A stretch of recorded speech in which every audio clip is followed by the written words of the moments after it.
Ce document présente une analyse des extraits de l'Évangile de Matthieu. Il se concentre sur les thèmes principaux, les idées clés et les faits saillants. L'objectif est de fournir un résumé clair et concis pour une compréhension rapide du contenu. Thèmes principaux et idées clés, la généalogie et la nativité de Jésus. Le texte commence par une longue liste généalogique, traçant la lignée de Jésus depuis Abraham jusqu'à Joseph, son père terrestre. L'importance de la filiation davidique est soulignée. Voici la liste des ancêtres de Jésus-Christ. David est l'ancêtre de Jésus-Christ, et Abraham est l'ancêtre de David. La naissance miraculeuse de Jésus, conçue par l'Esprit Saint, et la réaction de Joseph, son fiancé, sont décrites. Marie, sa mère, est promise en mariage à Joseph, mais avant d'habiter avec Joseph, Marie attend un enfant par la puissance de l'Esprit Saint. L'annonce de l'ange à Joseph, confirmant la nature divine de l'enfant et lui demandant de le nommer Jésus, signifiant « Dieu sauve », est cruciale. L'ange lui dit « Joseph, fils de David, n'aie pas peur de prendre chez toi Marie, ta femme. Oui, l'enfant qui est dans son ventre vient de l'Esprit Saint. Elle va mettre au monde un fils, et toi tu l'appelleras Jésus. En effet, c'est lui qui sauvera son peuple de ses péchés. » La prophétie d'Emmanuel, Dieu avec nous, est également mise en avant. Ainsi se réalise ce que le prophète a dit de la part du Seigneur. La jeune fille attendra un enfant, elle mettra au monde un fils, on l'appellera Emmanuel, ce qui veut dire Dieu avec nous. L'adoration des mages et la fuite en Égypte. L'arrivée des mages de l'Orient à Jérusalem, guidés par une étoile, cherchant le roi des Juifs qui vient de naître, marque un tournant. Né à Bethléem en Judée, au moment où Hérode le Grand est roi, alors des singes viennent de l'Est et arrivent à Jérusalem. Ils demandent où est le roi des Juifs qui vient de naître. Nous avons vu son étoile se lever à l'Est et nous sommes venus l'adorer. Ce document présente une analyse des extraits de l'Évangile de Matthieu. Il se concentre sur les thèmes principaux, les idées clés et les faits saillants. L'objectif est de fournir un résumé clair et concis pour une compréhension rapide du contenu. Thèmes principaux et idées clés, la généalogie et la nativité de Jésus. Le texte commence par une longue liste généalogique, traçant la lignée de Jésus depuis Abraham jusqu'à Joseph, son père terrestre. L'importance de la filiation davidique est soulignée. Voici la liste des ancêtres de Jésus-Christ. David est l'ancêtre de Jésus-Christ et Abraham est l'ancêtre de David. La naissance miraculeuse de Jésus, conçue par l'Esprit Saint, et la réaction de Joseph, son fiancé, sont décrites. Marie, sa mère, est promise en mariage à Joseph. Mais avant d'habiter avec Joseph, Marie attend un enfant par la puissance de l'Esprit Saint. L'annonce de l'ange à Joseph, confirmant la nature divine de l'enfant et lui demandant de le nommer Jésus, signifiant Dieu sauve, est cruciale. L'ange lui dit, « Joseph, fils de David, n'aie pas peur de prendre chez toi Marie ta femme. Oui, l'enfant qui est dans son ventre vient de l'Esprit Saint. Elle va mettre au monde un fils, et toi tu l'appelleras Jésus. En effet, c'est lui qui sauvera son peuple de ses péchés. » La prophétie d'Emmanuel, Dieu avec nous, est également mise en avant. Ainsi se réalise ce que le prophète a dit de la part du Seigneur. La jeune fille attendra un enfant, elle mettra au monde un fils. On l'appellera Emmanuel, ce qui veut dire Dieu avec nous. L'adoration des mages et la fuite en Égypte. L'arrivée des mages de l'Orient à Jérusalem, guidés par une étoile, cherchant le roi des Juifs qui vient de naître, marque un tournant. Né à Bethléem en Judée, au moment où Hérode le Grand est roi, alors des singes viennent de l'Est et arrivent à Jérusalem. Ils demandent où est le roi des Juifs qui vient de naître. Nous avons vu son étoile se lever à l'Est et nous sommes venus l'adorer. La réaction d'Hérode, troublé et cherchant à éliminer l'enfant, souligne la menace qui pèse sur Jésus dès sa naissance. Quand le roi Hérode apprend cela, il est troublé, et tous les habitants de Jérusalem aussi. La fuite de Joseph, Marie et Jésus en Égypte pour échapper au massacre des innocents ordonné par Hérode. L'ange lui dit, « Lève-toi, prends avec toi l'enfant, et sa mère part vite pour l'Égypte. Reste là-bas. Je te dirai quand tu dois revenir, en effet. Hérode va chercher l'enfant. » Le ministère de Jean-Baptiste et le baptême de Jésus. Jean-Baptiste prêche la repentance et le baptême. Que vous avez changé votre vie, ne vous mettez pas à penser notre ancêtre, c'est Abraham. Oui, je vous le dis, vous voyez ces pierres ici, eh bien Dieu peut les changer pour en faire des enfants d'Abraham. Il annonce également la venue venue de celui qui est plus puissant. Moi, je vous baptise dans l'eau pour montrer que vous changez votre vie, mais celui qui vient après moi est plus puissant que moi. Je ne suis pas digne de lui enlever ses sandales. Lui, il vous baptisera avec le feu de l'Esprit Saint. Le baptême de Jésus par Jean-Baptiste dans le Jourdain marque le début de son ministère public. Alors, Jésus vient de la Galilée jusqu'au Jourdain. Il arrive auprès de Jean pour que Jean le baptise, mais Jean n'est pas d'accord. Il dit à Jésus, « C'est moi qui ai besoin d'être baptisé par toi, et c'est toi qui viens vers moi. » L'Esprit Saint descend sur Jésus sous forme d'une colombe, et la voix céleste l'identifie comme le Fils bien-aimé. Dès que Jésus est baptisé, il sort de l'eau. Au même moment, le ciel s'ouvre. Jésus voit l'Esprit de Dieu qui descend comme une colombe et qui vient sur lui. Une voix vient du ciel et dit, « Celui-ci est mon Fils très aimé. C'est lui que j'ai choisi avec joie. » Les tentations au désert. Jésus est conduit par l'Esprit au désert où il est tenté par le diable pendant 40 jours et 40 nuits. Alors, l'Esprit de Dieu conduit Jésus dans le désert pour que l'Esprit du mal le tente pendant 40 jours et 40 nuits. Les 3 tentations, transformer les pierres en pain, se jeter du haut du temple, adorer le diable, mettent en évidence la nature divine et l'obéissance de Jésus face au mal. Si tu es le Fils de Dieu, dis à ces pierres, changez-vous en pain. Si tu es le Fils de Dieu, jette-toi en bas. Mets-toi à genoux devant moi pour m'adorer et je vais te donner tout cela.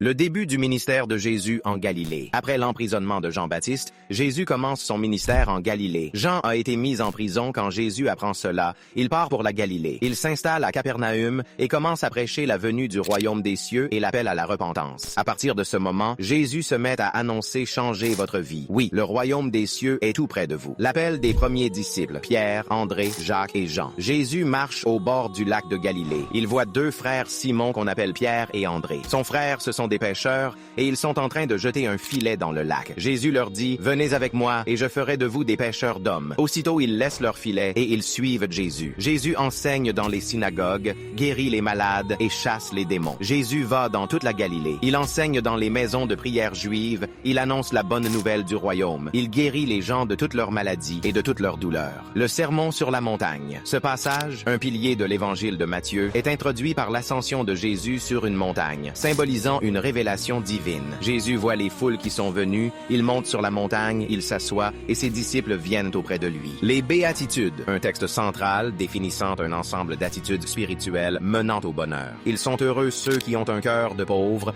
parce que le royaume des cieux est à eux. Ils sont heureux ceux qui pleurent parce que Dieu les consolera. L'appel à être le sel de la terre et la lumière du monde. Vous êtes le sel de toute la terre. Mais quand le sel perd son goût, comment lui rendre son bon goût? Vous êtes la lumière du monde. Quand une ville est construite sur une montagne, elle ne peut pas être cachée. L'accomplissement de la loi et des prophètes. Ne pensez pas que je suis venu pour supprimer la loi de Moïse ou l'enseignement des prophètes. Je ne suis pas venu pour les supprimer, mais pour leur donner tout leur sens. La critique des pratiques religieuses des pharisiens, notamment sur l'interprétation de la loi, l'importance de la sincérité du cœur et l'amour du prochain. Obéissez à la loi mieux que les maîtres de la loi et que les pharisiens, sinon, vous n'entrerez pas dans le royaume des cieux. Vous avez appris qu'on a dit à nos ancêtres « Ne commets pas d'adultère ». Mais moi, je vous dis, celui qui regarde la femme d'un autre avec envie, celui-là dans son cœur a déjà couché avec cette femme. Mais moi, je vous dis, quelqu'un vous fait du mal. Ne vous vengez pas, au contraire, si quelqu'un te frappe sur la joue droite, tends lui aussi l'autre jour. Vous avez appris qu'on a dit « Tu dois aimer ton prochain et détester ton ennemi ». Mais moi, je vous dis, aimez vos ennemis, priez pour ceux qui vous font souffrir. L'importance de la prière est le modèle du Notre Père. Vous devez donc prier de cette façon, Notre Père qui est dans les cieux. Ton nom est saint. Fais que tout le monde le connaît. Fais venir ton royaume. Fais que ta volonté se réalise sur la terre comme dans le ciel. La mise en garde contre l'hypocrisie et la recherche des richesses terrestres. Attention, quand vous faites ce que la loi de Dieu demande, ne le faites pas devant tout le monde pour que les gens vous regardent. Ne cherchez pas à posséder beaucoup de richesses sur la terre. Une variété de miracles. Guérison des lépreux, des paralysés, des aveugles, etc. Un lépreux s'approche. Il se met à genoux devant Jésus et lui dit « Seigneur, si tu le veux, tu peux me guérir. » Jésus tend la main, il touche le lépreux en disant « Je le veux, sois guéri ». Aussitôt, l'homme est guéri de sa lèvre. La guérison du serviteur d'un centurion, soulignant la foi chez les non-juifs. Je vous le dis, c'est la vérité dans le peuple d'Israël. Je n'ai trouvé personne avec une foi aussi grande. La commission des 12 apôtres et les instructions missionnaires. Jésus choisit et envoie les 12 apôtres. leur donnant l'autorité sur les esprits mauvais et les maladies. Jésus appelle ses 12 disciples, il leur donne le pouvoir de chasser les esprits mauvais et de guérir toutes les maladies et toutes les douleurs. Les instructions pour la mission, incluant l'annonce du royaume et l'absence de peur face à la persécution. Quand on nous accueille pas et qu'on n'écoute pas vos paroles dans une maison ou dans une ville,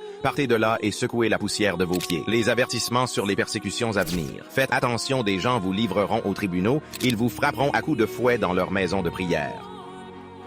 Les louanges de Jésus pour Jean-Baptiste, mais aussi l'affirmation que le plus petit dans le royaume est plus grand que lui. Je vous le dis, c'est la vérité. Il n'y a jamais eu un homme plus important que Jean-Baptiste. Pourtant, celui qui est le plus petit dans le royaume des cieux est plus important que lui. Les reproches sévères adressés aux villes de Chorazin, Bethsaïda et Capernaum pour leur manque de repentance malgré les miracles qu'elles ont vus. Quel malheur pour toi, ville de Chorazin. Quel malheur pour toi, à ville de Bethsaïda. C'est chez vous que Dieu a fait des choses extraordinaires et non attiré à Sidon. Les paraboles du royaume des cieux. La section se termine par une série de paraboles qui illustrent la nature du royaume des cieux. Le semeur, la mauvaise herbe, la graine de moutarde, le levain, le trésor caché, la perle de grand prix, le filet. Le royaume des cieux ressemble à ceci. Un homme a semé du bon grain dans son champ une nuit pendant que tout le monde dort. Son ennemi arrive, il sème de la mauvaise herbe au milieu du bon grain et il s'en va. Le sens de ces paraboles est que la parole est semée et les réactions peuvent être diverses. L'accueil, le rejet, la compréhension,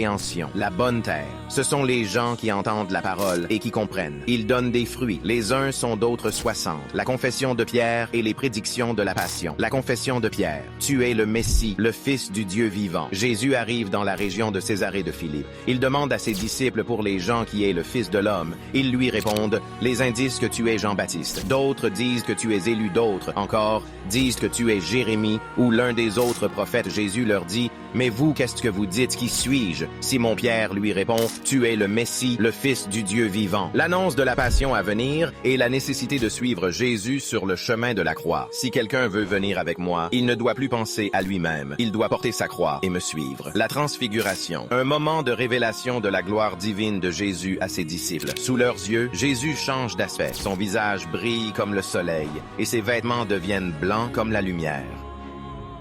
Je vous le dis encore, c'est la vérité. Si deux d'entre vous sur la terre se mettent d'accord pour prier au sujet d'une affaire, mon Père qui est dans les cieux fera pour eux ce qu'ils demandent. La parabole du serviteur impitoyable, soulignant l'importance du pardon. Le royaume des cieux ressemble à ceci. Un roi veut régler ses comptes avec ses serviteurs. L'enseignement sur le mariage et le divorce. Un homme ne doit pas renvoyer sa femme, sauf quand le mariage est contraire à la loi. En effet, quand un homme renvoie sa femme et se marie avec une autre, il commet un adultère. L'enseignement sur les richesses. Pour quelqu'un de riche, c'est très difficile d'entrer dans le royaume des cieux. Les paraboles des ouvriers de la vigne, du festin de mariage et du figuier stérile. Le royaume des cieux ressemble à ceci. Un propriétaire sort le matin de bonne heure. Il veut embaucher des ouvriers pour sa vigne. Le royaume des cieux ressemble à ceci. Un roi prépare un grand repas pour le mariage de son fils. Le jugement dernier. La parabole des 10 vierges, soulignant la nécessité d'être prêt pour la venue du Seigneur. Alors le royaume des cieux ressemblera à ceci. 10 jeunes filles prennent leurs lampes et elles sortent pour aller à la rencontre du marié. La parabole des talents, soulignant l'importance d'utiliser les dons de Dieu. Le royaume des cieux ressemble à ceci. Un homme part en voyage. Il appelle ses serviteurs et leur confie ses richesses. La description du jugement dernier, où les justes sont séparés des injustes en fonction de leur action envers les plus petits, les affamés, les assoiffés, les malades. Quand le Fils de l'homme viendra dans sa gloire avec tous ses anges, il s'assoit sur son siège de roi tout-puissant. On rassemblera à tous les peuples devant lui, et il séparera les gens les uns des autres comme le berger sépare les moutons des chèvres. La passion, la mort et la résurrection de Jésus. Le complot des autorités religieuses pour arrêter et faire mourir Jésus. Les chefs des prêtres et les anciens du peuple se réunissent dans le palais de Caïli. Le grand prêtre, il décide d'arrêter Jésus en secret et de le faire mourir. La trahison de Judas. Alors, l'un des 12 apôtres, appelé Judas Iscariote, va voir les chefs des prêtres et il leur dit « Qu'est-ce que vous voulez me donner si je vous livre Jésus ?» Le reniement de Pierre. Cette nuit, avant que le coq chante, tu diras 3 fois que tu ne me connais pas. Le procès devant Pilate et la crucifixion de Jésus. Pilate leur libère. Barabbas, il fait frapper Jésus à coups de fouet et il le livre soldat pour qu'il le pousse sur une croix. La mort de Jésus sur la croix, vers 3 heures. Jésus crie très fort, Élie. Aîné, cela veut dire mon Dieu, pourquoi m'as-tu abandonné? La résurrection de Jésus. Un ange du Seigneur descend du ciel. Il vient rouler la pierre de la tombe et il s'assoit dessus. L'envoi des disciples à annoncer l'évangile à toutes les nations. Allez chez tous les peuples pour que les gens deviennent mes disciples. Baptisez-les au nom du Père, du Fils et de l'Esprit Saint. Apprenez-leur à obéir à tous les commandements que je vous ai donnés. Et moi, je suis avec vous tous les jours jusqu'à la fin du monde. Citations importantes. Sur l'identité de Jésus. Elle va mettre au monde un fils. Et toi, tu l'appelleras Jésus. En effet, c'est lui qui sauvera son peuple de ses péchés. Sur l'importance du sermon sur la montagne. Ils sont heureux ceux qui ont un cœur de pauvre parce que le royaume des cieux est à eux. Sur l'amour et le pardon. Aimez vos ennemis. Priez pour ceux qui vous font souffrir. Si vous pardonnez leurs fautes aux autres, votre Père qui est dans les cieux vous pardonnera aussi. Sur la mission des disciples. Allez chez tous les peuples pour que les gens deviennent mes disciples. Baptisez-les au nom du Père, du Fils et de l'Esprit Saint. Conclusion. Ces extraits de l'Évangile de Matthieu présentent un panorama complet de la vie et des enseignements de Jésus-Christ. Ils mettent en lumière son rôle comme le Messie, le Fils de Dieu, venu pour apporter le salut à l'humanité. Les thèmes de l'amour, de la compassion, de la justice, de la foi et de l'espérance sont omniprésents. Ce texte est fondamental pour comprendre la foi chrétienne et ses valeurs. Ce document présente une analyse des extraits de l'Évangile de Matthieu, en mettant en avant ses thèmes principaux, ses idées clés et ses faits saillants. La généalogie et la nativité de Jésus. Le rôle de Joseph. L'importance d'Abraham. La prophétie d'Emmanuel, Dieu avec nous, qui souligne la nature divine de Jésus. L'adoration des mages et la fuite en Égypte. Les mages de l'Orient guidés par une étoile, cherchant le roi des Juifs à Bethléem, et la menace d'Hérode le Grand, jusqu'à la crucifixion puis la réincarnation.